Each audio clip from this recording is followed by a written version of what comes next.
건강검진보다 먼저 확인해야 할 게 있습니다.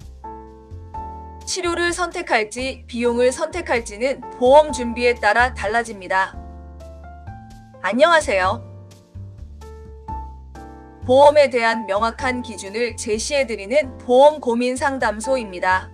건강검진을 앞두고 있다면 보험 하나는 반드시 확인하셔야 합니다. 바로 내 보험에 수술비 보장이 제대로 들어있는지입니다. 많은 분들이 이렇게 생각합니다. 실손보험이 있으니까 괜찮겠지. 하지만 실제로는 수술이 필요한 상황이 되면 생각보다 큰 비용 부담을 느끼게 됩니다. 왜 그럴까요? 실손보험은 치료비를 일부 보장해주지만 비급여 항목이나 자기부담금, 그리고 선택치료에 대한 비용까지 모두 해결해주지는 않기 때문입니다. 특히 최근에는 로봇수술, 최소침습수술처럼 회복은 빠르지만 비용은 더 높은 치료 방식이 늘어나고 있습니다. 즉, 치료는 좋아졌지만 비용 부담은 더 커진 구조가 된 것입니다. 그렇다면 어떤 수술비 특약을 준비하는 것이 유리할까요? 보험증권에 기재된 수술비 특약은 종류가 다양합니다. 가입할 때 어떤 기준으로 선택해야 할지, 꼭 필요한 항목은 무엇인지 살펴볼 필요가 있습니다. 1. 수술비 보험의 필요성. 수술은 단순한 치료가 아니라 비용이 크게 발생할 가능성이 높은 의료행위입니다. 여기서 수술비 보험은 질병이나 상해로 수술을 받을 경우 정해진 금액을 지급하는 보장입니다. 여기서 중요한 포인트입니다. 실제 사용한 비용과 관계없이 정액으로 지급된다. 즉, 치료비와는 별도로 추가적인 현금 흐름을 만들어주는 역할을 합니다. 실제로 주요 수술 건수와 진료 비용은 꾸준히 증가하고 있습니다. 의료기술이 발전할수록 더 정밀한 치료가 가능해지지만 그만큼 비용도 함께 올라가기 때문입니다. 대표적으로 로봇 수술은 정밀성과 최소 침습성을 제공하는 기술로 주목받고 있지만 기존 복강경 수술에 비해 비용이 더 높다는 단점이 있습니다.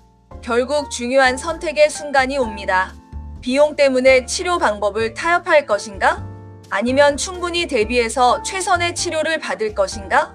이 차이를 만드는 것이 바로 수술비 보장입니다. 더 나은 삶의 질을 유지하기 위해 최신 치료 방법을 선택하려면 경제적 대비가 필수적입니다. 수술비 보험은 의료비 부담을 완화하고 환자가 최적의 치료를 선택할 수 있도록 도울 수 있습니다. 2. 수술비 보험의 역할. 수술비 보험의 가장 큰 특징은 실손보험과 중복으로 보장된다는 점입니다. 실손보험으로 실제 치료비를 보장받고 수술비 보험에서는 별도로 정액을 받습니다. 특히 중대질환은 재발 가능성이 높아 재수술이 필요할 때에도 수술마다 보험금을 지급받을 수 있는 장점이 있습니다. 또한 실손보험의 자기부담금이나 비급여 항목으로 인해 발생하는 높은 비용을 보완할 수 있습니다. 또 하나 중요한 특징이 있습니다. 수술비는 진단만으로 지급되는 보험이 아닙니다. 반드시 약관에서 정의한 수술 또는 의료행위를 받은 경우에만 지급됩니다. 이 구조 때문에 진단비 보험보다 보험료는 상대적으로 낮지만 실제 활용도는 상당히 높은 편입니다. 핵심 정리해보면 수술비 보험은 실손보험의 부족한 부분을 보완하고 치료 선택의 폭을 넓혀주며 반복 치료 상황에서도 활용 가능한 현실적인 의료비 대비 수단이라고 볼 수 있습니다.